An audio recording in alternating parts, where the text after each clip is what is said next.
உங்க ராசிக்கு 7ஆம் இடத்த 5ஆம் பார்வைய குரு பாக்குறாரு. பாத்தீங்களா, சனீஸ்வரர் வந்துட்டாரு, சனி பயிற்சியில உங்களுக்கு விரைய சனிய வந்துட்டாரு.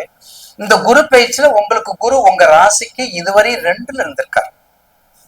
உங்க ராசிக்கு 2ல இருந்திருக்காரு. அப்ப 2ல இருந்தவர் இப்ப 3க்கு போயிருக்காரு.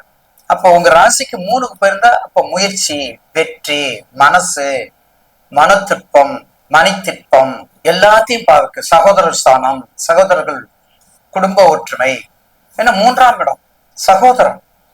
அப்போ உங்க ராசிக்கு 2ல இருந்து தனகாரன் இருந்து இப்ப 3ஆவதுக்கு போயிருக்காரு. 3ஆவதுக்கு போறதுனால குருவினால் உங்களுக்கு மத்தியம பலன். ஆனால் சனி பயிற்சியும் ராகு கேது பயிற்சியும் மிக அபிரதமான நன்மையை கொடுக்கும். அது விரைய சனியா இருந்தாலும் சரி, முதல் சுற்றா இருந்தாலும் சரி, முதல் சுற்று தான் கவனமா இருக்கணும், 2வது சுற்று கவனம் தேவை. எனவே மேசராசி 7க்கு உரிய இடம்.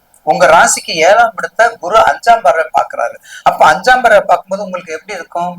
குழந்தை பாக்கியம், திருமண யோகம், தொழில், வெளிநாடு, நண்பர்கள், உறவுகள். இதுவரையும் திட்டி திட்டி பேசியிருப்பாங்க, இதுவரையும் யாருக்கு வந்திருக்க மாட்டாங்க, பொறாமையா இருப்பாங்க, போட்டியா இருப்பாங்க. ஆனா இனிமேல் அவங்களுக்கு ஒரு நல்ல காலம்.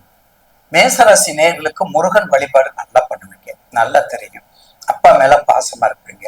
வேகமும் கோபமும்